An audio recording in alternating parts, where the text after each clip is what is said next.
Hi everybody and welcome back to the channel.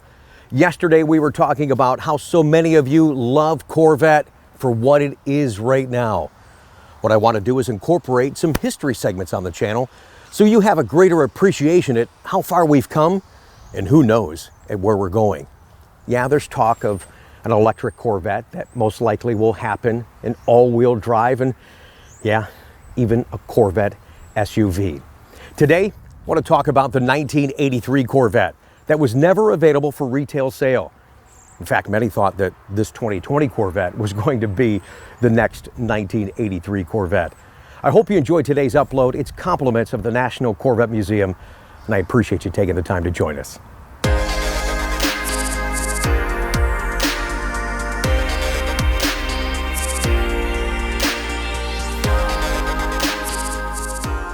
Today, you're going to hear a little bit about the history and the mystery surrounding the 1983 Corvette. Did you know that the National Corvette Museum is home to the one and only 1983 Corvette? For more than 35 years, this special car has been a bit of a mystery to Corvette enthusiasts worldwide. You may have questions like, why did Chevrolet skip the 1983 model year? Why was this particular one saved? It wasn't the first one that was built, and it's also not the last.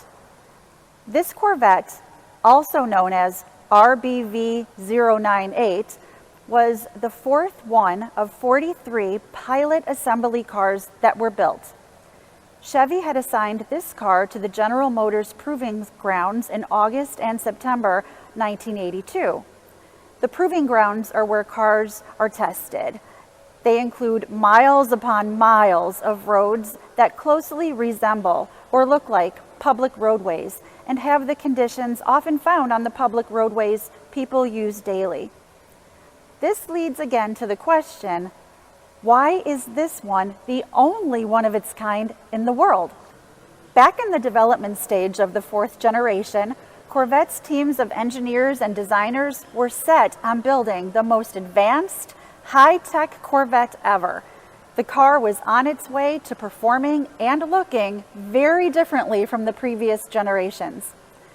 The fourth generation Corvette was supposed to be getting a redesigned chassis and body to help make a big splash to go along with Corvette's 30th anniversary celebration in 1983.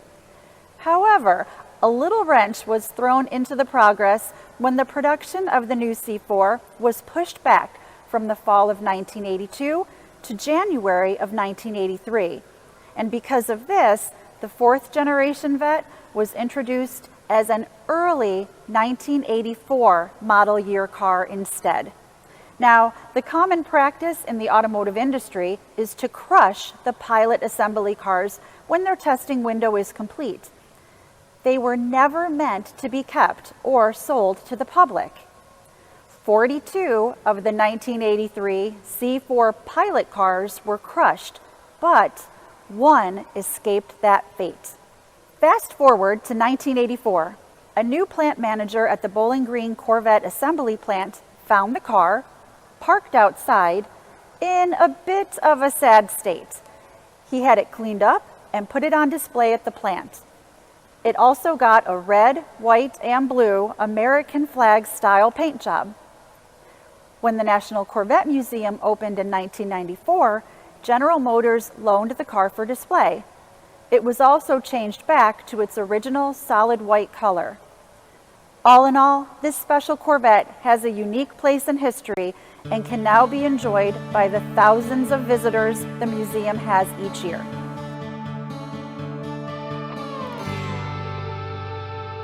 The one and only 1983 Corvette has long been a mystery. Lots of stories surrounding the history of this car. Well, we've gathered together those involved with the fourth generation Corvette, those that were actually there to build the car, that know the true story behind the car and why there's only one of them. Why this one? Why save one car that was right in the middle of the build? Not the first one, not the last. Was it a fitment car that was just left behind at the plant and forgotten? We're gonna piece the story together for you from the beginning when it was rolling off the line at the plant to how it got here at the National Corvette Museum. The run of the C3 was too long. By 1975, the the car industry was dealing with safety regulations and emissions regulations. They were soon to be required to meet fuel economy regulations. And honestly, General Motors did not have the technology to do that stuff very well yet. So we struggled for several years with engine technology in particular that was not able to do a great job with the emission requirements that came upon us year by year. We started the C4 conceptually back in 79, 80, somewhere right in there. We're trying to figure out how we could bring the car back up to date and in all of its aspects, both the powertrain, the chassis system, and the body itself. Corvette Chief Engineer Dave McClellan, along with Jerry Palmer's design team, were determined to make this the most advanced Corvette ever. From head to tail, it was going to be all new, different, and better than ever, both inside and out. Dave was great to work with. He'd say, Jerry, you've got carte blanche here. Do whatever you want to do. And he'd come over about once a week and we'd go over things, and he never said, you can't do that. He said, you're putting some challenges in front of me. Dave really was very instrumental in the chassis development of the car. He knew what he wanted to do, but a very significant thing that he did, he changed the angle of the drive line. Typically the engine and transmission are here and the drive shaft is at an angle going back to the rear wheels. Well, Dave was able to lower the engine, which lowered the hood considerably. That's why the C4 is as slick looking as it is. But the real proof of the pudding is when you go out to the proving grounds and you see a running model, which is usually a pretty rough vehicle. And usually you go out with the chief engineer or the development group at the proving grounds. The development group at the grounds, they're usually car nuts. The guys would say, you got to get out to the grounds. We got a car out there I think you need to see. That could be either good or bad. When they say that, it needed some work or they're excited. But I seen the first C4 Corvette was pretty exciting with Dave McClellan. The Milford Proving Grounds opened in 1924.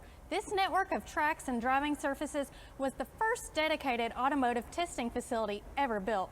Drawings, calculations, notes, and models, those eventually became test vehicles that would wind up there to be pushed beyond the limits expected of a production car. With all of the new technology came new challenges that would push engineers to their limits as well. So the first 83 prototype shows up at Milford Proving Grounds. Here it comes, they unload it off the truck. Everybody's standing around, not just the Corvette guys, everybody in the buildings oohing and eyeing over this thing as it gets unloaded in the garage. The 83 Corvette was kind of at the end of an era and the beginning of a new era in automotive engineering. And not just at GM, but all the car companies. But I think GM was kind of on the leading edge of this, more so than the other car companies, at least the American car companies. So the old way of doing business or engineering a car was, the design team designed the vehicle and built some test vehicles and some prototypes. And they sent them out to the development guys out at the test area at the proving grounds. And then you drove these cars and developed them. And of course you found all the deficiencies that the design guys forgot about or didn't, overlooked, didn't cover, didn't have the right tools to do the job, and fixed them. That was the job. That's how cars were engineered, in the 70s and early 80s. But the whole process was starting to change at that point in automotive history, because computers were becoming powerful enough now to do a lot more mathematical analysis than we'd ever been able to do before. And we were just learning to do it. And then also, at the same time, computers were beginning to be more useful to us in the testing area of vehicles as well. Larry Fletcher and I were assigned to do all the ride and handling on the 83. There was a lot of work to do in a very short amount of time. We didn't get the very first prototype until less than a year before it was supposed to be launched. I don't know all the reasons behind it, but I think at least in part, it was because of some of the last-minute engineering changes that were made to the vehicle. And so we only had about, I think the first vehicle showed up around September of '81, and it was basically supposed to be launched by August of '82 as an 83 and be in showrooms. When we discovered that we had some pretty serious issues to work out, that was when Fred made the decision to basically work around the clock. Fred was the absolute driver and engine behind the '83 Corvette. He was the first guy in the office in the morning. He was the last guy to leave. He followed every aspect of that car, from the design of it, to the development, to the engineering, the durability testing. Fred was on top of every aspect of that car. And he pushed everybody in the organization to be their best. We sort of false started here at Bowling Green, and we built out some cars, and we tested them and drove them, and we weren't satisfied with the way they performed. It became obvious to us that we still had some work to do. And so I know that car came up to Milford for a while, and Larry and I drove it, and we did a little bit of shock tuning on it, and then they sent it back here for a training car. And so ultimately, the decision at some point was made, we need to postpone the launch of the car, that we really weren't ready. There were a number of things that just still needed to be done. So let's postpone it and launch it after the first of the year. So instead of launching it in the fall of '82, we'll launch it in early '83. After surviving Milford, the car was returned to Bowling Green Assembly, but by then the '83 model year had already been scrapped. They were looking forward to 1984 because there were thousands of things that were still on the to-do list for '83, and new regulations had been popping up for '84. The old test fleet had served its purpose and had been ordered to be destroyed. And one of the unique things that happened, we decided to destroy them here at the plant. Typically, other car plants, they'll put them on a carrier, they'll ship them up to Detroit or somewhere, and they dispose of them properly up there. At this point in time, they decided to do it locally at the plant, so they hired I don't know where the car crusher came from, but it's one of these enclosed little trailers, and they come in and they dispose of the car. We got down to one last car, and it's my responsibility to make sure I got rid of this vehicle. It just so happened on that particular day, it was really, really, really raining. And the reason I didn't want to go out, and it's kind of embarrassing to talk about at this point in time, and probably could have got me fired depending on who would have heard the story, but I had a brand new pair of cowboy boots on. I had just bought these boots. I paid a lot of money for what I thought they were. But I'm standing there looking at that car outside. I know we got to get it moved and get it disposed of. It's the last car. And I look down at my feet and I see these boots on there, and I thought, I want to walk out in that parking lot with all the big puddles, and this car can wait. I can get around to it. I'll get it the next day, and no big deal. Responsible. People knew I typically did my job, got it done good. So I left it set. And I went home that night, came back in the next day to work. All intentions of getting that car, first thing in the morning. I was going to get in, go out there, get paperwork, get it brought in, get the VIN plate cut and all that stuff, what we got to do to dispose of them. And lo and behold, I come to find out that the car crusher had left. I said, what? I didn't know he was going to leave yet. Well, apparently the word got out that he was done, And again, I think this might have been tied into that car coming back from Milford, and the numbers getting mixed up on how many was going to be destroyed versus how many we needed to actually get destroyed. And so there the car's set, and I've got to decide what to do with it. I have to tell a few people that this car didn't get destroyed. It went over well with some of the others not so well, but keep in mind there was a lot of other emotion going on with 30th anniversary getting missed, not building a whole model year. People weren't really worried about that car, even though I was, because I had to look at it every day and decide what we were going to do with it. I didn't know we were going to have to ship it somewhere. So in the interim, I took it around, parked it around the back of the plant, and there it sat. And it sat, and it sat, and we threw a tarp over it for a while. And a couple of years came by, and it still sat. And nobody was going to worry or invest in hauling a car somewhere. Eventually, we'd get around to it. Management had changed. The upper management, plant managers that came and went.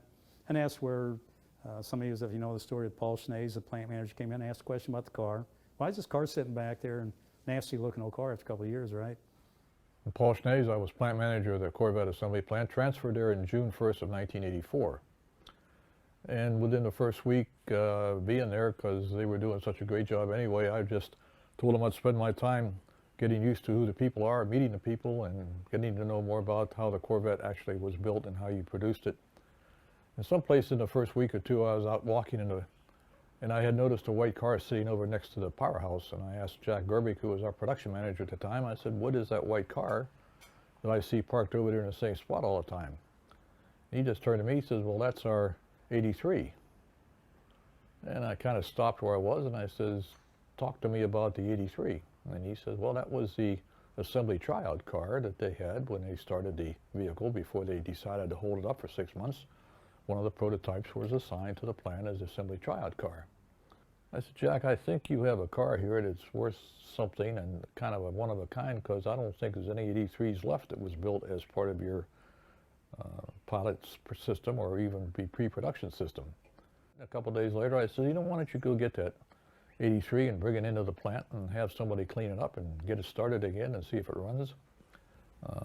We wound up, for a period of time, he decided, or his paint superintendent decided to put some striping on the bottom of it, so it was turned out red, white, and blue.